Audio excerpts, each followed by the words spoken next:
हिमाचल में विकास को गति देने वाले ठेकेदारों के साथ प्रदेश की सुखविंदर सिंह सुक्खू सरकार भाई भतीजावाद कर रही है। कांगड़ा के ठेकेदारों का भुगतान अभी तक हुआ है, जबकि हमीरपुर, नादौन, देहरा और शिमला के ठेकेदारों के भुगतान धड़ाधड़ हो रहे हैं।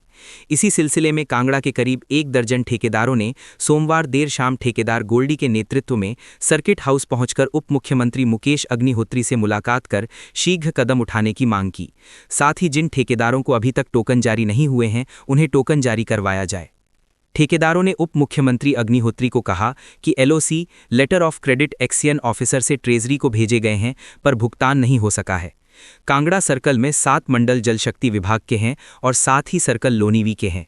कई हेड से ठेकेदारों से काम करवा चुके हैं, लेकिन भुगतान नहीं हुआ है।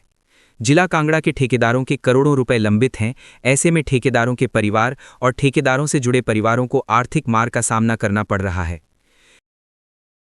नहीं, आईपीएच के तो पैसे पेंडिंग तो नहीं कम है सर। आईपीएच के पैसे सिर्फ वो पेंडिंग है जो सेंटर से नहीं आया है, जल जीवन मिशन का पैसा। अदरवाइज आईपीएच का पैसा पेंडिंग नहीं है सर। पर बाकी जो सर टोकन गए हैं जी बन के लगभग आईपीएच के सर हमारे ना इस सर्कल के ना धर्मशाला के 15 करोड़ के टोकन जो ट्रेज बना रहे हैं सर, वो नहीं हुए सर। वो तो लेटेस्ट हो गया। नहीं सर, दिवाली के पहले है सर। वही लेटेस्ट ही हो गया ना। नहीं जी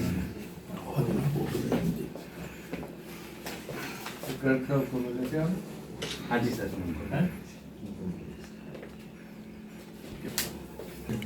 मैं बात कर रहा वही आपसे रिक्वेस्ट है सर कि गरीब आदमी की शादियाँ हैं, कहीं भी मेडिकल प्रॉब्लम है कि बच्चों को फीसें नहीं दे पा रहे हैं सर, तो बिल्कुल पेमेंट नहीं हो पाएगी। ठेकेदार गोल्डी ने बताया कि सोमवार देर शाम को काफ़ी संख्या में ठेकेदारों ने सर्किट हाउस में उप मुख्यमंत्री मुकेश अग्निहोत्री से मुलाकात कर सबसे पहले बेटी डॉक्टर आस्था के विवाह की शुभकामनाएं दी। इसके बाद उप मुख्यमंत्री अग्निहोत्री ने सभी ठेकेदारों की परेशानियों को ध्यान से सुना और बेटी आस्था की शादी के बाद इस संबंध में उचित कदम उठाने का भरोसा दिया। ठेकेदार गोल्डी ने कहा कि लोनीवी के 25 करोड़ के टोकन और आईपीएच के 15 करोड़ रुपए के टोकन ट्रेजरी में पड़े हैं।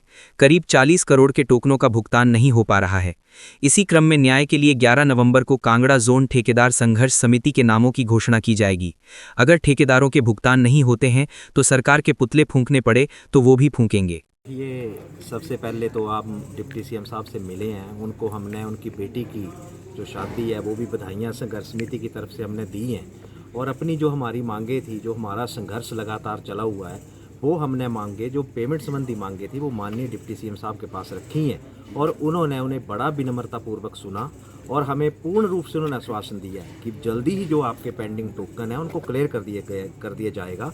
और उन्होंने ये भी कहा कि मुझे जो है आप टोकन नंबर दीजिए, अगर ऐसी दिक्कत कांगड़ा में है तो उसको मैं तुरंत सॉल्व करूँगा। तो बहुत ही अच्छी मुलाकात उनसे रही है और जिससे हम संघर्ष समिति भी उनका बहुत बहुत धन्यवाद करती है कि कम से कम उन्होंने बड़े विनम्र रूप से हमारी मांगे सुनी और उस हमें पूरा आश्वासन दिया। तो हमने संघर्ष समिति ने जो डिसाइड किया है वो तो हम करेंगे, क्योंकि 12 तारीख को हमने जो कॉल दी है जिला के ठेकेदार इकट्ठे होंगे और एक बार फिर हम जो है एक डीसीजी के माध्यम से अपना ज्ञापन जो है एक बार फिर माननीय सीएम साहब को सौंपेंगे और वहाँ पे हम थोड़ा धरना प्रदर्शन भी करेंगे ताकि जो हमारी डिमांडें हैं उन्हें सीएम साहब भी सुने और सभी डिपार्टमेंटों को आदेश करें, जो भी हमारी दिक्कतें परेशानियाँ हैं उनको दूर करने के लिए हम उनसे एक बार फिर आग्रह करेंगे।